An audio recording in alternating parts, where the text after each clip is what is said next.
In a letter of the Universal House of Justice, the 19th of May 1994, mentioned a statement from a letter of Shoghi Effendi of September 1957 to the American believers that mentioned the mental test that the Baha'is will face in the future.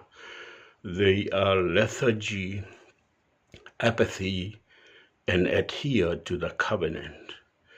He emphasized the importance for the believers to be deepened in the covenant of Baha'u'llah and Abdu'l-Baha.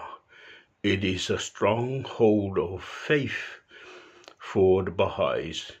It will make them withstand any attacks from the enemies outside of the faith, and the far more dangerous, insidious, lukewarm people inside the faith who have no real attachment to the covenant and consequently uphold the intellectual aspect of the teachings, while in the same time undermining the spiritual foundation upon which the whole cause of God rests.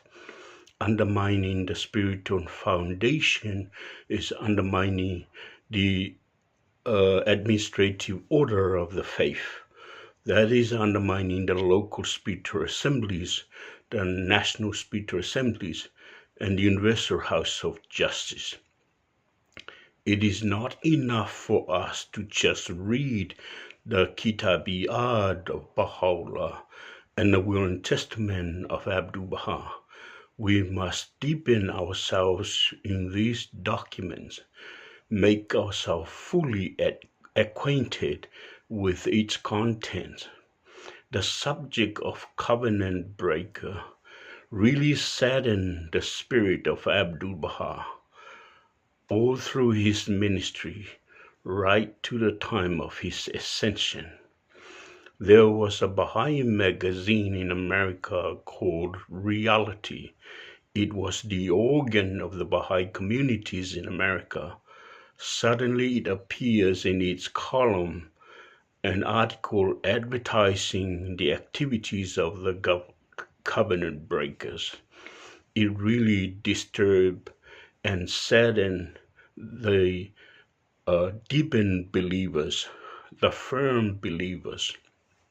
But the deepened and lukewarm believers went unperturbed. It was this attitude that prompted Abdu'l-Baha to reveal a tablet that was published in the Star of the West 6 months before his ascension, which he warned them, "You run a grave risk of taking these matters lightly." Baha'u'llah had warned there will be a foul odor that will spread after him, and that foul odor is covenant breakers. Just 2 weeks before his ascension, Abdu'l-Baha wrote to his reliable correspondent in America named Roy Wilhelm, asking Roy, "How is the health of the friends?" And Roy wrote back and said, "The activities of the covenant breakers are agitating." He even named some of these people.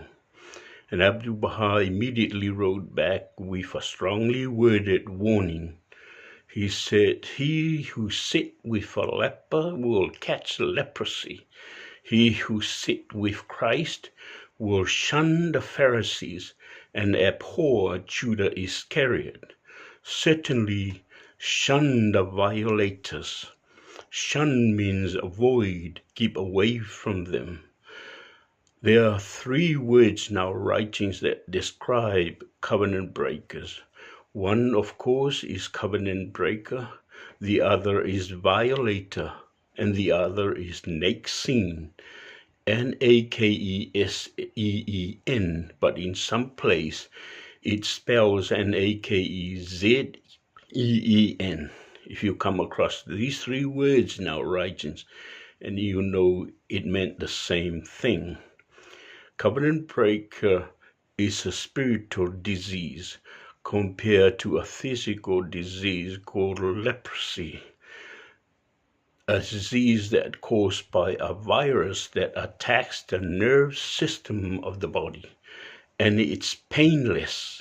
You don't know you are infected until the tip of your fingers start to fall off.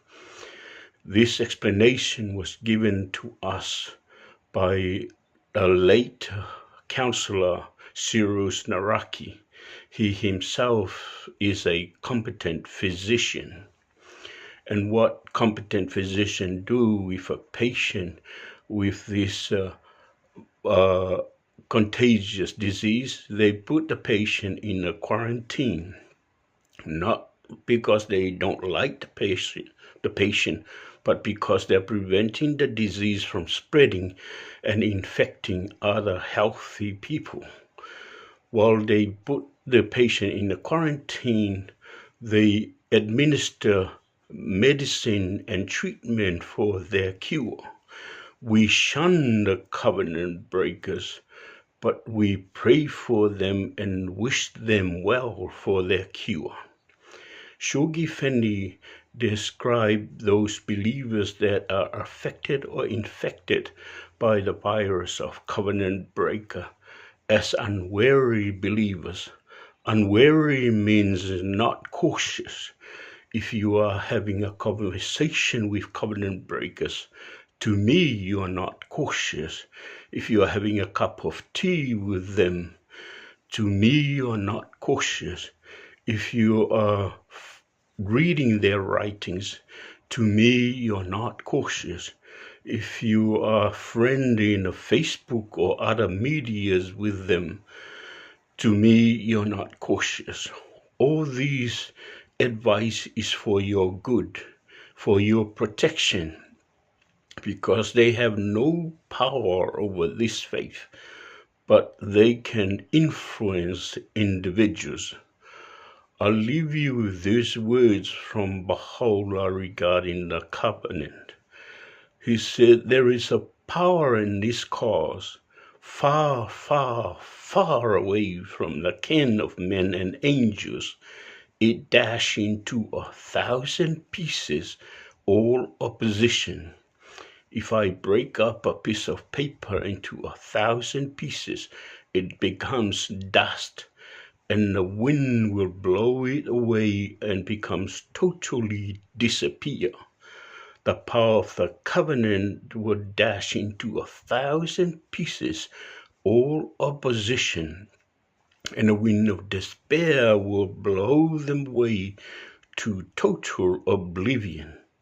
So any opposition or would-be opposition to this faith out there, be warned. Thank you, and I wish you well. Whaftailawa, manuela whafungfung mai mala whasausaunga Samoa, soifua.